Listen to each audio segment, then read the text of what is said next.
खुलुमनाय जासिबाय बयनिसिमबो दिनै जों बहाय बेलासि समाव ज' जानानै मोनसे हाबाफारि मावनाय जादों आरो बे हाबाफारियानो जाबाय बतझरा जिल्ला आफाद इउनाइटेड फराम अफ एक्स NDFB बिथांमोनहा जोंखौ लिंहरदों ट्राइबेल संघ आफादनिफ्राय लिंहरदों बर' समाज आफादनिफ्राय लिंहरदों आरो गुबुन गुबुन माहारियारि आफादनिफ्राय बिथांमोनहा लिंहरदों आरो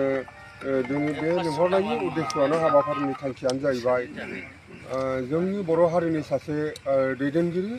बिथाङानो जाहैबाय NDFB नि जोनोमगिरि प्रतिष्ठापक सभापति बिथां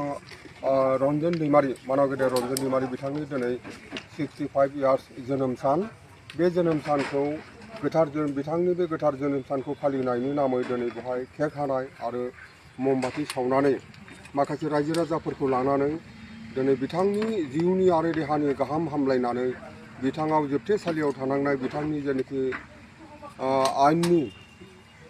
आयेननि गेजेराव जोबथेसालियाव थानांनाया जाहाथे थाबैनो बिथाङा उदां नख्राङाव फैनो हायो बिथांनि जिउ देहाया जाहाथे मोजाङैनो मोजां थायो बेखौ आनान गसाइनाव आर'ज गाबनायजों लोगोसे बे हाबाफारिनि गाहाम हामलायनानै दिनै बे बिथां मानाव गेदेर रन्जन दैमारिनि 65 इयार्स गोथार जोनोम सानखौ फालिनाय जादों बेवहाय जोङो बाहागो लादों आरो इयुनावबो बिथाङा जाहाथे जोबथेसालिनिफ्राय थाबैनो उदां जानानै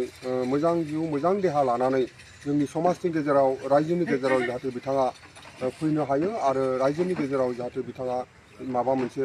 मोजां हाबा मावफैनो हायो सेवा खालामफैनो हायो बेखौनो मिजिंथिनाय जादों दिनैनि बे हाबाफारिनि गेजेरजों